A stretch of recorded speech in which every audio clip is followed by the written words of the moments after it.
So you might have heard of Skool. You might have heard that Skool is the new hot thing to use, and you probably have a Facebook group and you're wondering if you should make the switch. In this video, I'm going to discuss the pros and cons of each and why I think you should consider using Skool for your next or your current Facebook group. We're going to talk about some benefits of Skool. We're going to talk about what Skool is. I'm going to show you inside of one of my Skool communities. We're going to talk about the benefits of a Facebook group because I think Facebook does have its home, have a place. Drawbacks of Facebook because I think they're a group or they're a bunch. Benefits of Skool, drawbacks of Skool, and why I think you might want to take the switch.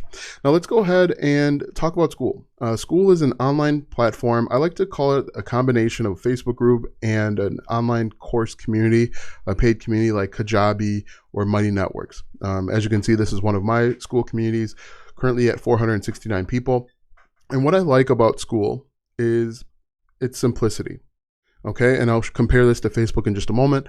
But as you can see here, it is a platform where people can ask and answer questions. You can ask questions by topic. There's a classroom where you can essentially put your courses, or what I do sometimes is I put my lead magnets here. There's also a calendar option. You can see your members, and there's a leaderboard, which is really cool because it allows you to gamify and get people to interact with each other, which can be kind of a challenge in a Facebook community. So let's go ahead and talk a little bit about Facebook groups. Now, I have a bunch of Facebook groups, and the reason why I'm showing you this first is this is what people have to see before they get to a Facebook group, which I think can be kind of a problem. In my opinion, with Facebook and Facebook groups, there's a lot of noise. There's a lot of clutter. If I just scroll through Facebook, I'm going to see 3 ads in a matter of like 4 or 5 swipes or scrolls. And it's very easy for someone to get distracted if your community is on Facebook. But let's go ahead and take a look. You have a Facebook group, I assume, and so you know the strengths and weaknesses. One of the biggest benefits of Facebook, which is both a strength and a weakness, is that there's a billion people there. Literally, there's a billion people that use Facebook. And one of the benefits is Facebook will recommend your community potentially to people that might be interested. As you can see, I've got a community that talks about affiliate marketing, and it can recommend, if someone has expressed interest in affiliate marketing in the past, it can recommend my group.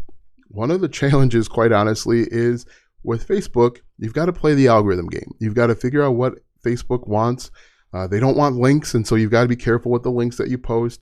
Your engagement, quite honestly, can be kind of low on your Facebook group, depending on the type of people that you have. Another issue you've got to deal with is the amount of people that are essentially just trying to scam or harvest members from your group. I have seen countless YouTube videos where people have taught a method or a way of making money online by going into the Facebook groups, joining hundreds of Facebook groups within a niche, and then going through the members and simply sending a message to every one of the members, which is, in my opinion, a problem.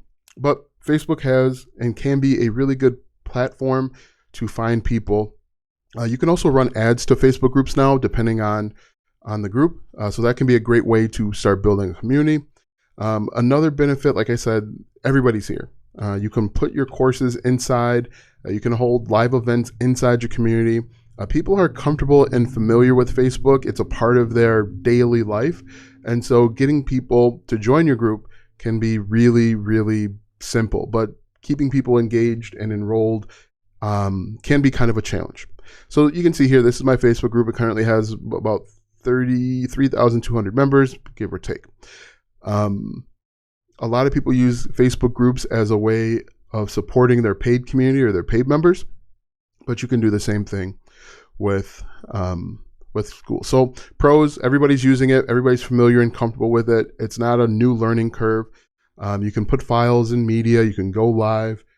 You can integrate it with a lot of other platforms.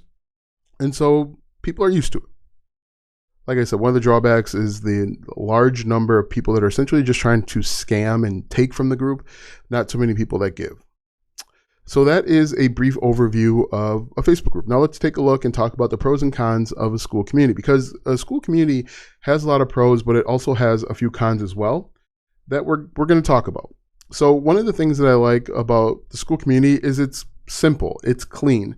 When you come to the community, you come to the community tab, or kind of like the front page where people can interact and engage and discuss.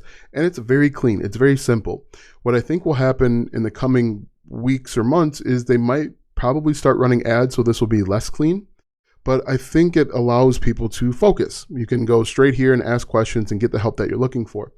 One thing that I don't like from Skool just yet, and maybe it'll change, but anybody can post.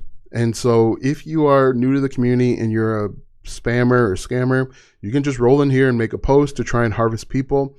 It's kind of short-lived because other members of the community will probably flag your account or flag the message, but that's one thing that I don't necessarily like. Another thing that I both like and dislike is the ability to have your course material here. You can see I've got a bunch of different courses that people could interact with and engage with. However, one thing that I do not like is that you cannot put your courses natively into Skool yet.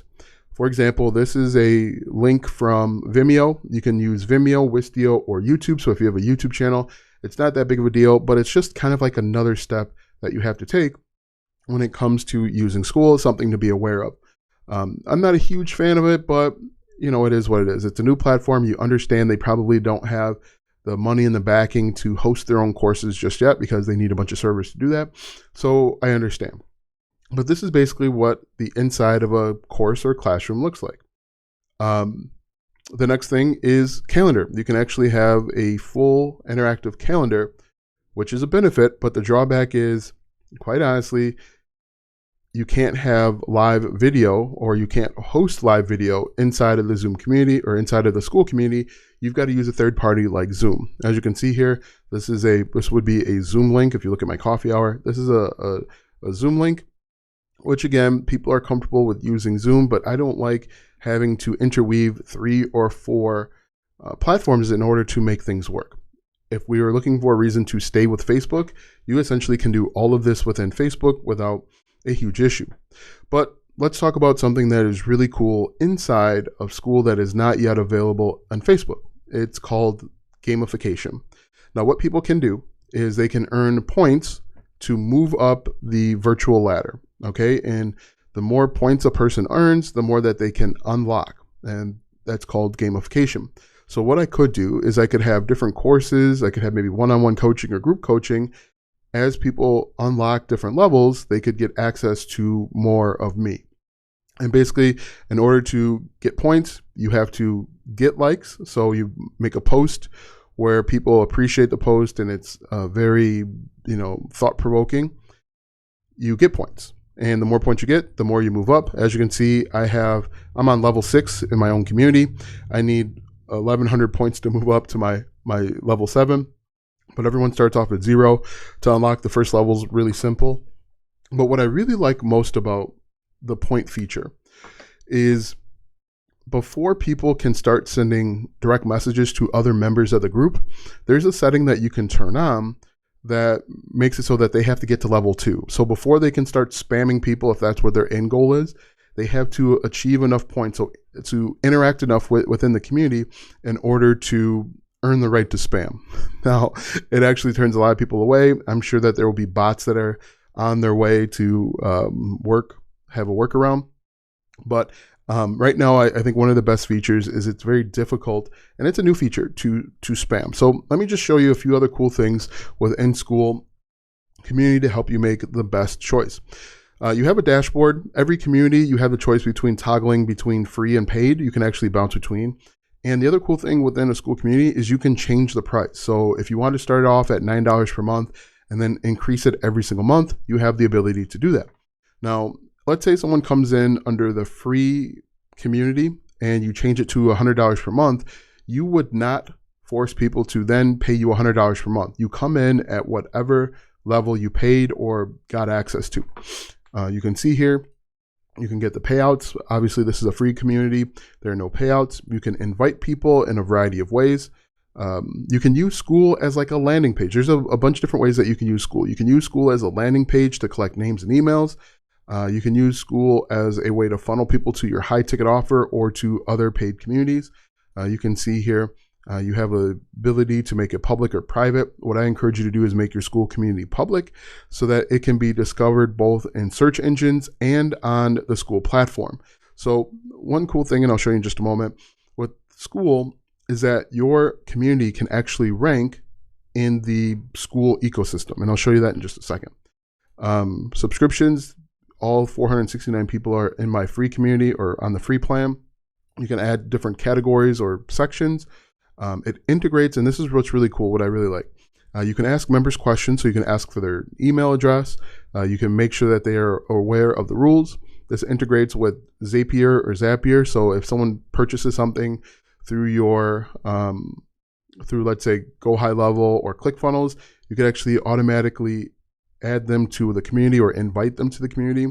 It also has different webhooks. You can send an automatic DM to new members. So let's say you have a free community, and when someone joins, you can say, hey, thanks for joining. And then you can offer them something paid, or you can offer to start a conversation which would lead to paid. Then you can also, as I mentioned before, unlock chat at level 2. I recommend turning this on if you can. It'll reduce the amount of people that are spamming. And then they recently just added the ability to connect the Facebook pixel. Okay, so those are some of the plugins. I would anticipate because of the age of the community, there's going to be more added. I assume that eventually an affiliate program will be added later on down the road. You can track your metrics, and then this is the gamification that I mentioned a little bit earlier.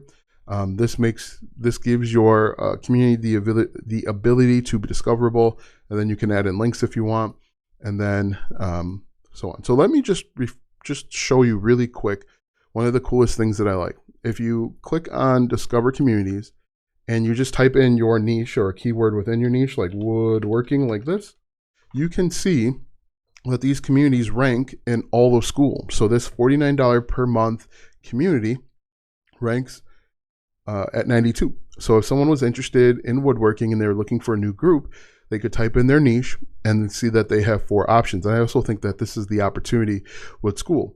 If we look at Facebook groups and we just typed in woodworking, for example, there are hundreds, if not thousands, of woodworking Facebook groups. However, there's only 4 of them here in Skool. In fact, if we look, these are the top ranking. And so your goal is really to rank in the top 10 or top 20 in your community. And the cool thing with Skool right now is that it's not based on the number of subscribers you have. It is solely based on the engagement and interaction of your community. For example, this one right here, it's ranked number 7th in all of Skool, and it has 333 members, and it's $49 per month, which means there's probably a lot of interaction and engagement. If we scroll up here and we look, 14,000 members, probably a lot of interaction and engagement. So what I encourage you to do if you're planning on starting your own Skool community and you want to rank, encourage interaction and engagement. So, that's a pros and cons of Skool. And I think that if you are an online business owner, you're looking to grow and make more money, I think Skool is probably a really cool alternative to Facebook groups for a few reasons. One, you can change it from free to paid. You can change it from $10 a month to $20 per month. I also like the fact that you can use this as like a sales funnel. So you bring in people for free, then you offer them value. I like the ability to focus and concentrate. Like I said, one of the biggest problems with Facebook is that there's just so much going on there. And that's one of the reasons why I decided to switch. I also like the fact that Skool will allow you to send emails to all of your members once every 72 hours. You can also include gifts. But like I said, I think that Skool has both pros and cons. It's missing a number of features that I would like. For example, the affiliate program thing, the ability to have other members of Skool earn commissions for recommending your affiliate program is something that I think really is needed, and I think it's on its way. I think it'll be a while before they get that integrated because there's probably a lot of things that you got to figure out, but that's something that I would like to see happen. It would be a great way to get more people into Skool. It would be a great way to grow your own community, which I guess could be both good and bad. So in my opinion, these are the reasons why I switched. I think that if you are looking to grow a community, I think Skool is a very good alternative for you to consider.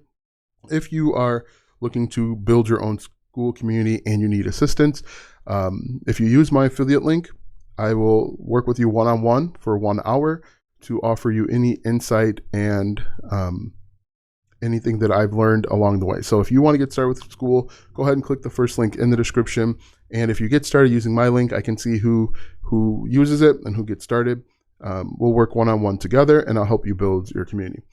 Thanks for watching, and we'll see you in the next video.